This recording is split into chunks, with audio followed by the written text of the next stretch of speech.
విడిపోయినప్పుడు అది 10 సంవత్సరాల పాలన బానే ఉంది, మళ్ళీ ఇప్పుడు ఉద్యమం స్థాయికి తీసుకొచ్చారని ఆయన చెప్తున్నారు. గ్రేట్ హైదరాబాద్ అధ్యక్షుడిగా నేను ఉండే అప్పుడు అట్లా లేదు, కానీ ఇప్పుడు ఆ విధంగా తీసుకొస్తున్నారని మైనంపల్లి వాళ్ళ ప్రెస్ కాన్ఫరెన్స్ పెట్టి మాట్లాడారు.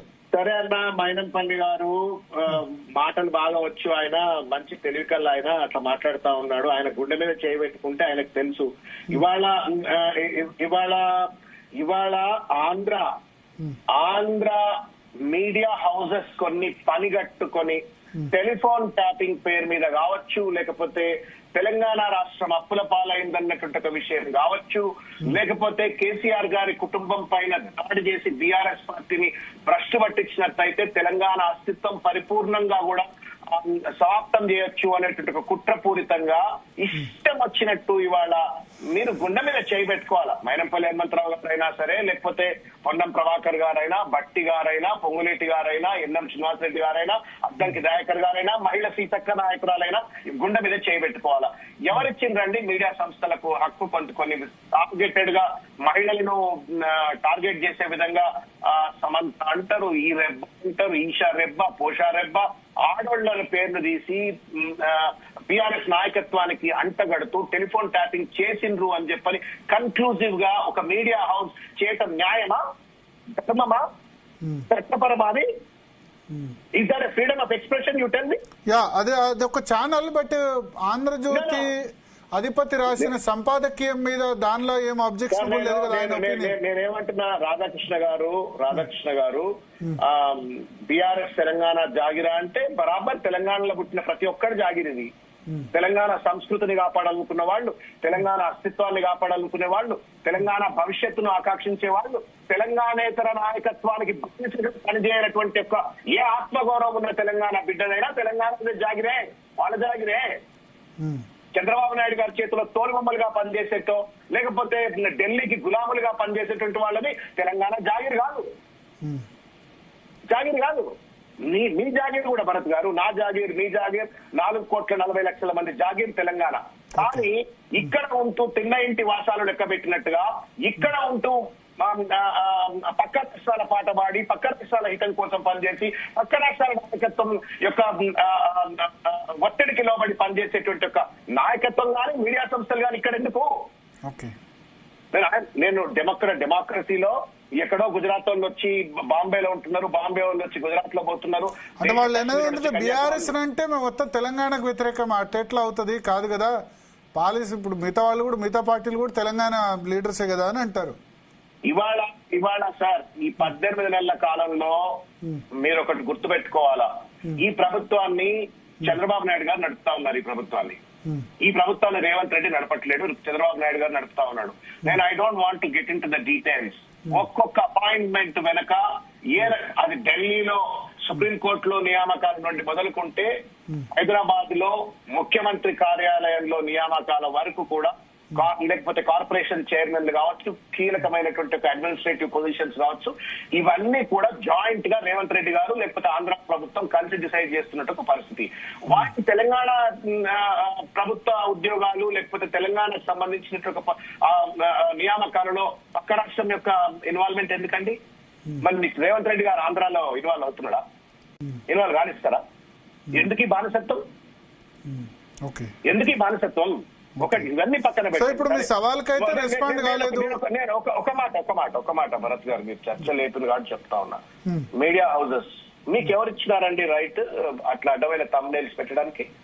తమ్నైల్స్ పెడితే భావోద్వేగానికి గురై ఒక రెచ్చగొడ్డబట్టేటువంటి ఒక వాతావరణంలో గట్ట పెడతావురా, నువ్వు లేకపోని అబద్ధాలు చేస్తావురా అని చెప్పని ఎవడో ఒక పిల్లోడు వెళ్ళి రాయేస్తే అది నేరం అంటున్నారు. చట్టపరంగా తప్పు కావచ్చు, శిక్ష అనుభవిస్తా ఉన్నారు, కోర్టుల చుట్టూ తిరుగుతా ఉన్నారు. మరి ఇవాళ మహా టీవీ యాజమాన్యం పై చేసిన తప్పు పైన కేసులు ఎందుకు లేవండి? ఎవరి కనుసంధానంలో పనిచేస్తా ఉంది మహా టీవీ? వాళ్ళ ఎవరు దాంట్లో పెట్టుబడిదారులు ఎవరు? ఇవాళ వాట్ కైండ్ ఆఫ్ నాన్సెన్స్? నీ మీద రాయి కొడితే, ఒక అద్దం బలగ కొడితే నీకు అంత బాధ అయితే గుండె బలగ కొడతా ఉన్నావు కదా. ఫర్గెట్ అబౌట్ కేటీఆర్ గారు ఆయన ఒక రాజకీయ నాయకుడు కాబట్టి ఆయన కొంత యూనో ఇమ్యూన్ గా ఉంటాడు, థిక్ స్కిన్ కూడా ఉంటుండొచ్చేమో. నాదేంటంటే మీరు అద్దం బలగొట్టకపోతే వాళ్ళే డిఫెన్స్ లో పడేవాళ్ళు. మీరు పీస్ఫుల్ ప్రొటెక్ట్ చేస్తే వాళ్ళే డిఫెన్స్ లో పడేవాళ్ళు. You should allow me 2 minutes అన్న. నేనేమంటున్నా, భావోద్వేగానికి గురై స్వతహాగా ఉన్నటువంటి ఒక యువ రక్తంతో ఎవరైనా ఒకళ్ళిద్దరు పిల్లలు 10 మంది 5 మంది పోయి ఒకవేళ ఒక అద్దం పలగొడితే మీరు గుండెలను పలగొడుతున్నారు కదయా. ఏం పాపం చేసింది ఆ సమంత? ఏం పాపం చేసింది? రాజకీయాలకు సంబంధం లేని అమ్మాయి ఎవరో, ఈషా రెబ్బానో ఇంకెవరో. What non sense? ఏం భయం లేదా? భక్తి లేదా? అంటే మీ ఇష్టం వచ్చిన రాస్తారా? ఎవడాడు చెప్పినోడు మీకు 6 లో ఉన్న ఏదో చెప్పిండు మీకు ఆ టెలిఫోన్ నెంబర్ స్టాప్ అయినాయి అని చెప్పని తమాషా చేస్తున్నారా మీరు? Do you have right to character assassinate somebody like that? మీరు రాజకీయ నాయకుడిని క్యారెక్టర్ అసాసినేట్ చేసిందంటే it is probably considered to be a normal course of action. But how dare you to do the character assassination of a woman? ఎంత అన్యాయం అండి అది. అయినా మనం మీడియా హౌసెస్ నడుపుతున్నారా, చిన్న సంస్థలు నడుపుతున్నారా? తప్పు, చాలా తప్పు. ఎందుకంటే బిలో ది బెల్ట్ కొట్టడం చాలా తప్పు. శ్రవణ్ గారు అంగీకరిస్తున్నాను నేను. ఎవరు చేసినా అది రాజకీయంగా విమర్శలు ఉంటే రాజకీయంగా చూసుకోవాలి, కానీ ఇప్పుడు దానిలో ఇక్కడ కూడా నేను I'm stepping down a bit. KTR గారు ఒక పాలిటీషియన్ కాబట్టి మీరు ఆయన పైన దాడి చేస్తున్నారు అంటే దాన్ని కూడా మేము రాజకీయంగా డిఫెండ్ చేస్తాం. బట్ నువ్వు మహిళ పాపము, వాళ్ళకు కూడా మొగడు పెళ్ళాలు ఉన్నారు, వాళ్ళకి అమ్మలు ఉన్నారు, అయ్యలు ఉన్నారు, వాళ్ళకు కూడా తల్లిదండ్రులు ఉన్నారు. ఇక్కడ కాంగ్రెస్ పార్టీలో ఉన్న నాయకులకు నాయకురాళ్లకు ఉన్నట్టుగా వాళ్ళ కుటుంబాలు ఉన్నాయి.